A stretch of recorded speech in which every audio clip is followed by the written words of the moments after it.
Maria Luísa acordou às 5 da manhã com o barulho dos primeiros ônibus, subindo a ladeira íngreme da favela do Morro Azul.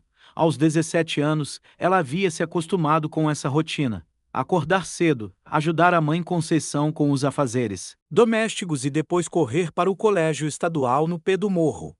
Mas hoje era diferente.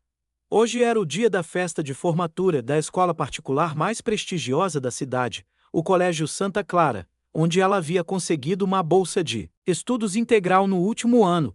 A casa onde Maria Luísa morava com a mãe e o irmão mais novo, João Pedro, de 12 anos, tinha apenas 2 cômodos. O chão era de cimento queimado, as paredes de tijolo aparente e o telhado de zinco faziam um barulho ensurdecedor quando chovia. Conceição trabalhava como diarista em casas da zona sul da cidade, saindo de casa às 5:30 da manhã e retornando apenas às 9 da noite, cansada e com os pés inchados. Maria Luísa sempre foi diferente das outras meninas da favela. Enquanto suas amigas sonhavam com bailes funk e relacionamentos precoces, ela passava as tardes na pequena biblioteca comunitária, devorando livros de literatura, história e biografias de grandes personalidades. Sua voz sempre chamou a atenção. Desde pequena, quando cantava no coro da igreja evangélica do bairro, as pessoas paravam na rua para ouvir. O pastor Marcos sempre dizia que Deus havia dado a ela um dom especial, mas Maria Luísa sabia que precisava de mais do que talento para sair daquela realidade. A oportunidade surgiu quando uma ONG visitou sua escola municipal procurando alunos com bom desempenho acadêmico para um programa de bolsas. Maria Luísa não apenas tinha as melhores notas da turma, como também impressionou na entrevista falando sobre seus sonhos de estudar música e se tornar uma cantora lírica.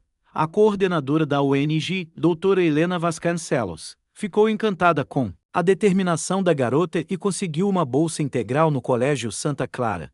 O primeiro dia no colégio novo foi um choque cultural. Maria Luísa chegou de ônibus, depois de 1h30 de viagem, enquanto seus colegas desciam de carros importados dirigidos por motoristas particulares. Suas roupas, mesmo sendo as melhores que possuía, pareciam deslocadas perto dos uniformes impecáveis e acessórios de grife dos outros estudantes. Mas Maria Luísa tinha algo que o dinheiro não comprava: determinação e uma sede insaciável de aprender. Durante os primeiros meses, ela enfrentou olhares curiosos e alguns comentários maldosos.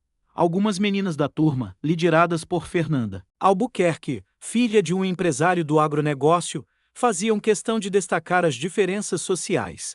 "Olha só, gente, a bolsista chegou de ônibus de novo", dizia Fernanda em tom de deboche, provocando risinhos entre suas amigas. Maria Luísa fingia não ouvir, mas cada comentário era como uma facada no peito. Apesar das dificuldades sociais, Maria Luísa se destacava academicamente. Suas notas eram sempre as mais altas, especialmente em literatura e história. Os professores ficavam impressionados com sua capacidade de análise e sua sede de conhecimento. O professor de música, maestro Ricardo Santana, logo percebeu seu talento vocal excepcional e começou a dar aulas particulares gratuitas depois do horário escolar. "Maria Luísa, você tem uma voz que nasce uma vez a cada geração", dizia o maestro durante uma dessas aulas extras. "Sua tessitura é impressionante, seu controle respiratório é natural e, principalmente, você canta com a alma. Isso não se ensina, é um dom." Essas palavras davam força para ela continuar, mesmo quando o cansaço das longas viagens diárias e a pressão social pareciam insuportáveis em casa. Conceição fazia questão de apoiar a filha, mesmo sem entender completamente o mundo em que ela estava se inserindo. "Minha filha, você nasceu para voar alto. Não deixe ninguém cortar suas asas", dizia enquanto passava a camisa do uniforme de Maria Luísa todas as noites, garantindo que ela estivesse sempre impecável no dia seguinte. O relacionamento com os colegas melhorou gradualmente. Alguns, como Rafael Montenegro e Camila Santos, começaram a reconhecer o valor de Maria Luísa, para além de sua origem social. Rafael, filho de um médico renomado, ficou fascinado pela inteligência e cultura de Maria Luísa. "Como você sabe tanto sobre a história da arte?", perguntou ele um dia após uma apresentação brilhante dela sobre o Renascimento. "Eu leio muito", respondeu ela simplesmente, sem mencionar que frequentava a biblioteca municipal todos os finais de semana. Camila, por sua vez, era diferente das outras meninas ricas. Filha de um casal de advogados, ela tinha consciência social e admirava a luta de Maria Luísa. Aos poucos, elas se tornaram amigas e Camila se tornou uma aliada importante contra os preconceitos de Fernanda e seu grupo. Conforme o ano letivo avançava, aproximava-se a festa de formatura, o evento mais aguardado pelos estudantes do Santa Clara. Era tradicionalmente realizada em um dos clubes mais exclusivos da cidade, o Country Club Ipanema, com direito a jantar de gala, banda ao vivo e apresentações artísticas dos formandos. Maria Luísa sabia que sua presença seria um desafio logístico e financeiro, mas estava determinada a participar. O vestido foi o primeiro obstáculo. Enquanto suas colegas encomendavam criações de estilistas famosos, Maria Luísa e sua mãe visitaram várias lojas do centro da cidade, procurando algo elegante e acessível. Depois de muito procurar, encontraram um vestido azul marinho simples, mas elegante, em uma loja de liquidação. Conceição usou parte do dinheiro que estava guardando para comprar uma geladeira nova, mas não hesitou. A formatura da minha filha não tem preço. Para completar o visual, Maria Luísa pediu emprestado um colar de pérolas da vizinha, Dona Benedita, que havia sido presente de casamento há 40 anos. Os sapatos foram emprestados pela prima, mesmo sendo um número maior. Ninguém vai reparar. Consolou-se Maria Luísa. Da maquiagem foi feita por uma amiga da igreja que tinha curso técnico de estética. O cabelo, ela mesma arrumou, inspirando-se em tutoriais que assistia no celular da escola durante os intervalos. O resultado, embora simples, era elegante e destacava sua beleza natural. Na véspera da festa, Maria Luísa mal conseguiu dormir. Misturavam-se a ansiedade pela apresentação que faria o maestro Ricardo o havia inscrito para cantar uma área de ópera e a preocupação com as possíveis reações dos colegas. E se eu não me encaixar? E se fizerem piadas sobre mim? Pensava, olhando para o teto de zinco de sua casa. No dia da festa, Maria Luísa acordou ainda mais cedo que o habitual. Tomou um banho demorado, o último antes que a água do chuveiro elétrico esfriasse, e se arrumou com cuidado. Conceição a ajudou com o vestido e ficou emocionada ao ver a filha pronta. Você está linda, minha princesa. Mais linda que qualquer playboyzina daquele colégio, disse com lágrimas nos olhos. A viagem até o Country Club foi uma odisseia. Maria Luísa pegou 2 ônibus e depois uma van, trajeto que durou quase 2 horas. Quando finalmente chegou ao portão do clube, ficou impressionada com a ostentação do local. Jardins impecavelmente cuidados, valet parking com carros de luxo enfileirados e um prédio que mais parecia um palácio. Na entrada, ela apresentou o convite que havia custado 2 meses de economia. O segurança a olhou de cima a baixo com certa desconfiança, antes de liberar sua entrada. Maria Luísa respirou fundo e entrou, sentindo-se como se estivesse pisando em território inimigo. O salão principal estava decorado com flores importadas, lustres de cristal e mesas postas com louças que provavelmente custavam mais que o salário mensal de sua mãe. Os colegas já estavam todos lá, em pequenos grupos, taças de champanhe nas mãos. As meninas usavam vestidos que claramente custavam milhares de reais, joias brilhantes e sapatos de grife. Os meninos, elegantes em seus smokings e ternos sob medida. Maria Luísa se dirigiu à mesa, onde estava seu nome, esperando encontrar Camila e Rafael. Para sua decepção, descobriu que estava sentada em uma mesa no fundo do salão, junto com outros poucos bolsistas e alguns professores. Era óbvio que a organização havia separado os diferentes do restante da turma. Olha só quem conseguiu vir, disse Fernanda em voz alta o suficiente para que Maria Luísa ouvisse. Pensei que bolsista não podia pagar festa de rico. Suas amigas riram, e Maria Luísa sentiu o rosto esquentar de vergonha e raiva. Durante o jantar, os comentários maldosos continuaram. Esse vestido deve ser do brechó da esquina, sussurrou uma das amigas de Fernanda. E esses sapatos? Parecem que estão grandes demais, completou outra. Maria Luísa tentava se concentrar na comida, mas cada palavra era como um soco no estômago. Rafael tentou se aproximar algumas vezes, mas Fernanda sempre o puxava de volta para o grupo dela. Rafa, deixa a bolsista em paz. Vem cá conversar com gente da nossa classe, dizia em tom possessivo.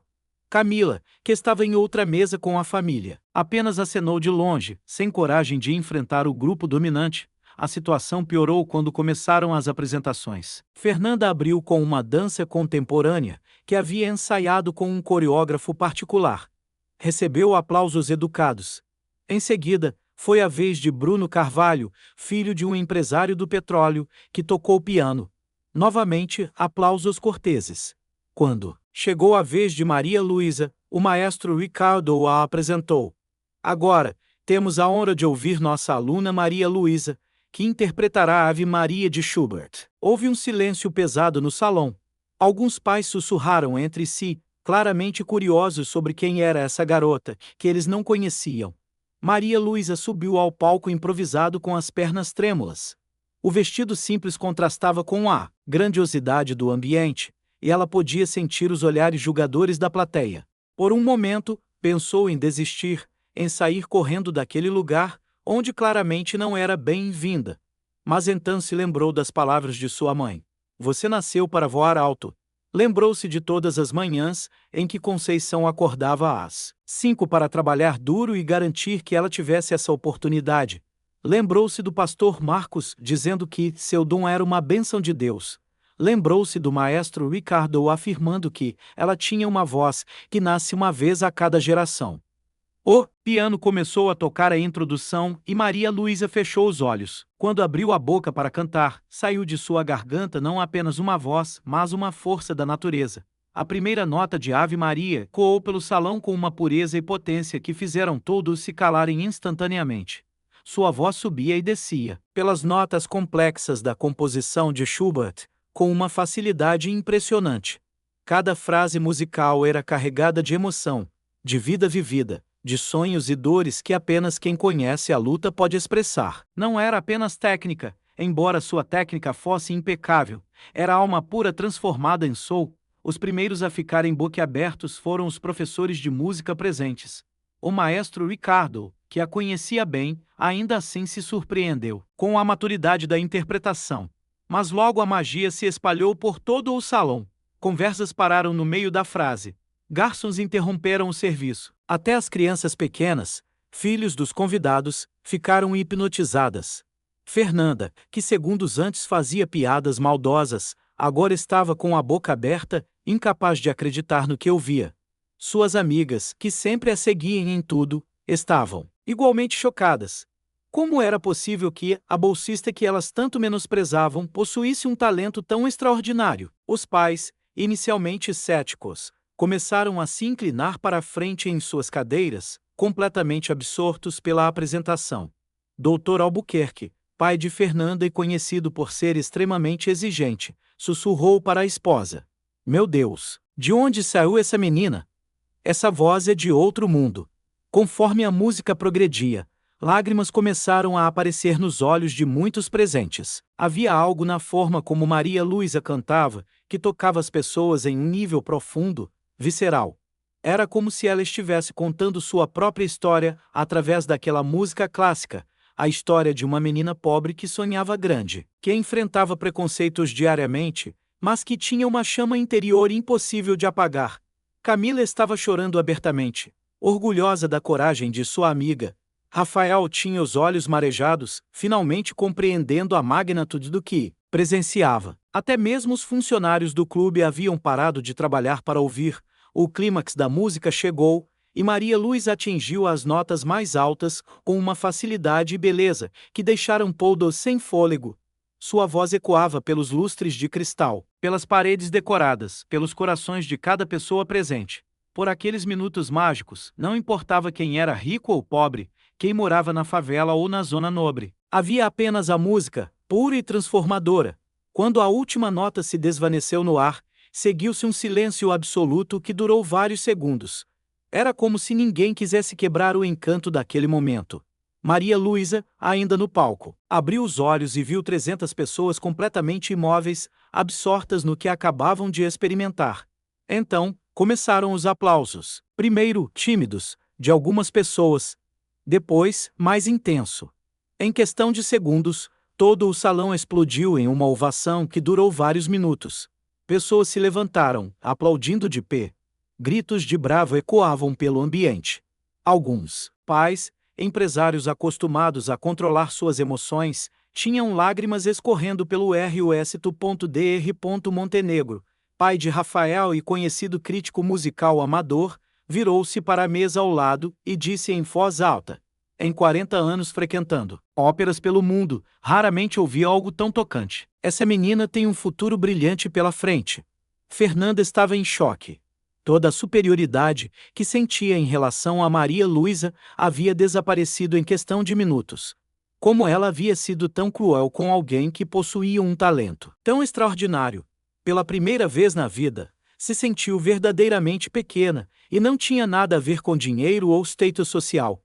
Maria Luísa desceu do palco ainda tremendo, não apenas pelos nervos, mas pela energia que havia colocado na apresentação. E imediatamente foi cercada por pessoas querendo cumprimentá-la. Pais que nunca haviam dirigido a palavra a ela, agora faziam questão de se apresentar. Minha querida, isso foi absolutamente fenomenal, disse doutora Beatriz Sampaio, mãe de uma colega de classe e crítica de arte dos principais jornais da cidade. Você tem representado profissional? Precisa conhecer alguns empresários do meio artístico. O maestro Ricardo se aproximou com os olhos brilhando de orgulho. Maria Luísa, o que você fez aqui hoje vai abrir portas que você nem imagina. Tenho certeza de que vários conservatórios de música gostariam de te conhecer. Mas a reação que mais tocou Maria Luísa foi a de Conceição. Sua mãe havia conseguido sair mais cedo do trabalho e chegou bem no final da apresentação, ainda usando o uniforme de diarista, quando viu a filha sendo cumprimentada por toda aquela gente elegante. Não conseguiu conter as lágrimas de orgulho. Eu sempre soube, dizia Conceição para quem quisesse ouvir. Sempre soube que minha filha era especial. Ela cantava quando era bebê, no berço. Cantava para os passarinhos no quintal. Eu sabia que um dia o mundo inteiro ia ouvir essa voz. A festa continuou, mas agora com Maria Luísa como protagonista. Pessoas que antes a ignoravam, faziam questão de conversar com ela. Pediam para tirar fotos, queriam saber sobre sua história, sobre seus planos futuros. Era como se ela tivesse se transformado de Cinderela em princesa em questão de minutos e Fernanda se aproximou no final da noite, claramente constrangida. Maria Luísa, eu queria te pedir desculpas. O jeito que te tratei foi horrível. Você é incrível e eu fui uma idiota. Era a primeira vez que Fernanda pedia desculpas para alguém na vida e suas amigas ficaram chocadas com a humildade súbita. Está tudo bem, Fernanda, respondeu Maria Luísa com genuína gentileza. Às vezes precisamos de momentos como este para nos conhecermos melhor. Todos nós. Rafael se aproximou e disse: Maria Luísa, eu gostaria muito de te levar para casa. Meu motorista está aí fora. Era um gesto simbólico importante, o menino rico oferecendo carona para a menina pobre, mas agora com respeito e admiração genuínos. Obrigada, Rafael, mas vou com minha mãe. Temos muito que conversar no caminho. Maria Luísa sabia que a viagem de volta de ônibus seria um momento especial para dividir com Conceição tudo o que havia acontecido na viagem de volta. Mãe e filha conversaram sobre os próximos passos. Várias pessoas haviam deixado cartões, oferecendo oportunidades de estudo, apresentações e até representação artística. O mundo havia se aberto para Maria Luísa em uma única noite. Mãe, acho que nossa vida vai mudar, disse Maria Luísa, ainda processando tudo o que havia acontecido. Minha filha, nossa vida já mudou. Você sempre teve esse talento, sempre foi especial. Hoje só mostraram para o mundo o que eu sempre soube, respondeu Conceição. Segurando a mão da filha, nos dias seguintes, a história de Maria Luísa se espalhou pela cidade. O vídeo de sua apresentação, gravado por alguns pais, viralizou nas redes sociais. Jornais locais fizeram matérias sobre a descoberta da jovem cantora. Convites para apresentações e testes em conservatórios de música começaram a chegar. O Colégio Santa Clara, que inicialmente havia oferecido a bolsa por obrigação social, agora se orgulhava de ter descoberto um talento tão extraordinário. A direção fez questão de organizar um evento especial para celebrar Maria Luísa e atrair a atenção da mídia para a escola. Fernanda, genuinamente transformada pela experiência, se tornou uma das maiores apoiadoras de Maria Luísa. Usou a influência de sua família para abrir portas e oportunidades. Pela primeira vez na vida, Entendeu que o verdadeiro valor de uma pessoa não se mede pelo tamanho da conta bancária. 6 meses depois, Maria Luísa estava se apresentando no Teatro Municipal da cidade, com ingressos esgotados e críticas entusiasmadas. Havia conseguido uma bolsa integral em um dos melhores conservatórios de música do país e começava a construir uma carreira promissora. Mas o mais importante era que ela nunca esqueceu de onde veio. Criou um projeto social para ensinar música para crianças da favela do Morro Azul, provando que o talento não conhece fronteiras sociais e que, às vezes, as vozes mais puras nascem nos lugares mais humildes.